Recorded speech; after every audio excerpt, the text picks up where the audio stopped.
Bonjour à tous les tireurs ambitieux. Aujourd'hui, je vous montre comment noircir vos instruments de visée avant un tir et je vous parle aussi du brunissage d'un guidon ou d'un élément d'arme.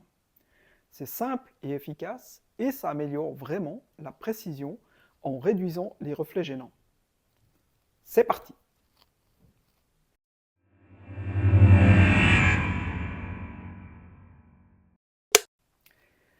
Matériel et préparation. Pour commencer, vous aurez besoin de très peu de matériel. Celui-ci devrait se trouver dans les affaires de tout tireur ambitieux. En tout cas, pour le noircissage.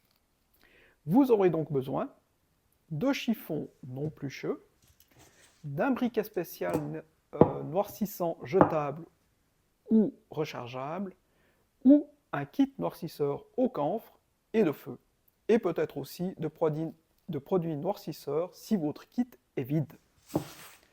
Pensez à travailler dans un endroit bien ventilé, tout particulièrement si vous voulez brunir vos instruments de visée. Dans ce cas, le matériel suivant sera nécessaire. Pour le brunissage, vous aurez besoin d'une petite lime ou de papier à poncer, de dégraissant, d'un pinceau, de produits spéciaux pour le brunissage, de neutralisant pour brunissage, d'une huile pour arme, d'un équipement de protection, des gants, lunettes, masques, etc. Pour commencer, noircir le guidon. Pourquoi? Afin d'avoir un meilleur contraste des instruments de visée. C'est un processus réversible qui agit par un dépôt de suie sur les instruments de visée. Si cela ne vous convient pas, il suffit d'essuyer vos instruments de visée pour ôter la couche de suie. Comment? Première étape, nettoyez soigneusement votre guidon et ou votre cran de mire avec un chiffon propre. Il est important que la surface soit bien propre et que les anciennes couches de noir soient éliminées complètement. Cela vous évitera d'avoir des différences d'épaisseur sur vos instruments de visée. Prenez votre temps. Cette étape est la clé d'un résultat réussi. Allumez votre briquet ou votre noircisseur et déposez-le verticalement sur votre plan de travail. Ensuite, passez les instruments à noircir contre la fumée noire qui s'élève. Attention à ne pas faire fondre les éléments plastiques de votre arme. Si le rendu ne vous convient pas, vous pouvez simplement essuyer vos instruments de visée et recommencer le processus. Attention! Une fois terminé, faites attention à ne pas frotter votre système de visée contre la mousse de protection de votre étui, car vous devriez recommencer. Ces noircisseurs émettent une fumée noire qui contient de la suie qui se dépose sur vos instruments. Si ces derniers frottent la mousse de votre mallette, la couche de suie sera détériorée. En conséquence, votre noircissage ne sera plus homogène et vous perdrez les bénéfices de l'opération.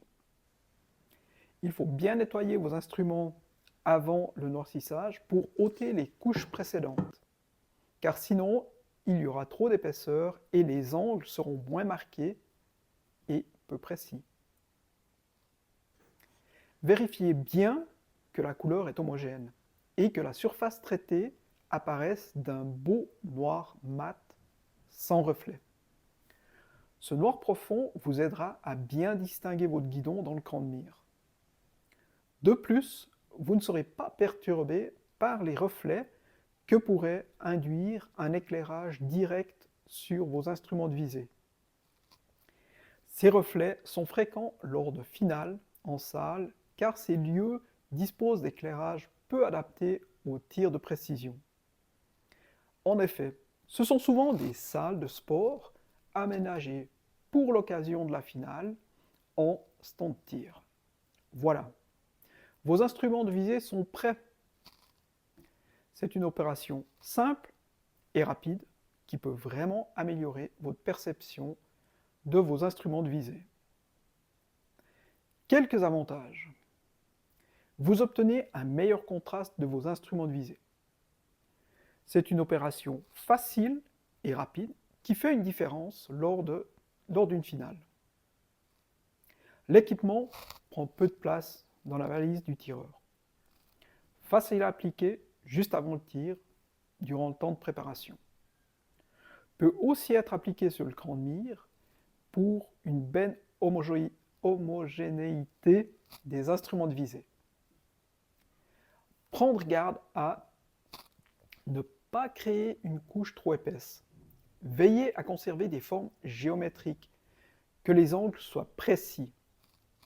Bien nettoyer les restes des noircissages précédents avant d'appliquer une nouvelle couche. Attention au plastique. Une source de chaleur trop intense peut les déformer ou les détruire. Brunissage d'un guidon.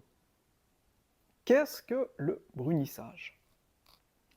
Le brunissage est un traitement chimique de surface. Il protège le métal de l'oxydation et on obtient un aspect noir très esthétique. Le produit s'applique sur le métal nu, dégraissé et poncé. La solution crée une réaction chimique sur le métal. Il faut appliquer plusieurs couches pour obtenir une belle couche de protection anti-corrosion, de couleur noire ou noir bleuté en fonction de la solution utilisée.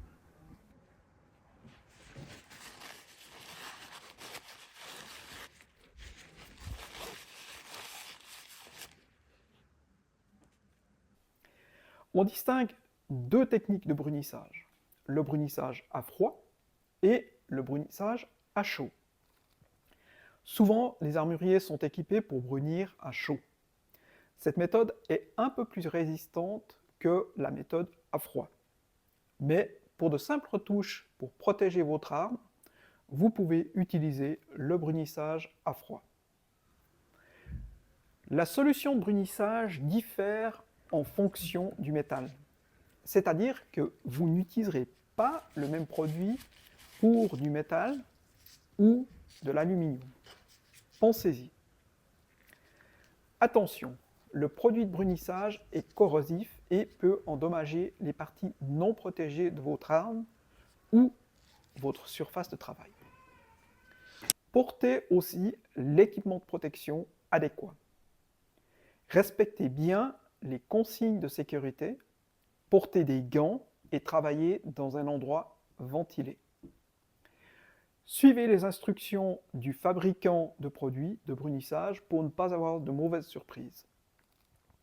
Notamment les temps de pause afin que le produit fasse son effet. Ce procédé n'est donc pas adapté juste avant une compétition. C'est une préparation à effectuer en début de saison ou en fin de saison en vue d'être prêt pour la saison prochaine. Le brunissage a un effet protecteur contre la corrosion et donne un bel aspect à votre matériel. Il améliore l'esthétique. Alors, noircir les instruments de visée ou les brunir? Noircir avant chaque compétition est facile et vite réalisé, car il s'agit d'une couche de suie sur vos instruments. L'inconvénient est qu'elle se dégrade vite si vous frottez ou touchez la partie traitée. Mais vous pouvez noircir rapidement vos instruments de visée sur le pas de tir durant le temps de préparation. Pour autant que vous disposiez d'un kit au camphre ou d'un briquet noircisseur. Ainsi, vous obtiendrez une surface parfaitement homogène, uniforme et bien mate. Adieu les reflets métalliques. Remarque, il y a aussi certains tireurs qui utilisent de la peinture noire. Comme je ne suis pas particulièrement doué en peinture, je préfère le kit au camphre. En effet, si la peinture n'est pas régulière, il y aura des déformations du profil dues à l'épaisseur de la peinture et cela sera contre-productif pour la précision du tir. De plus, vous pourrez difficilement faire des retouches de peinture juste avant une compétition. Le brunissage est un traitement de surface et sera plus durable dans le temps. Toutefois, selon la finition, il risque d'être plus brillant. En conséquence, vous risquez de devoir tout de même noircir vos instruments de visée. Cependant, le brunissage empêche l'oxydation du métal et protège votre matériel. Donc, si votre arme montre du métal à nu, à cause de frottement ou de choc, un brunissage la préservera de l'oxydation et lui redonnera un bel aspect. Conclusion. Noircir les instruments de visée est la solution idéale pour obtenir un excellent contraste de notre visée et contribuer à votre performance.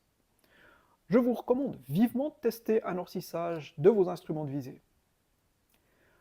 Voilà, vous savez maintenant comment améliorer le contraste de vos instruments de visée pour maximiser vos chances lors de vos prochains tirs. Si vous avez aimé ce tutoriel, n'oubliez pas de liker, partager et vous abonner pour plus de conseils afin de progresser dans le tir sportif. Est-ce que vous aviez déjà noirci vos instruments de visée? Allez-vous noircir vos instruments de visée lors de vos prochains tirs? Laissez un commentaire pour partager votre expérience. Pour aller plus loin, découvrez le blog des tireurs ambitieux. Le lien est dans la description. À très bientôt pour une nouvelle vidéo.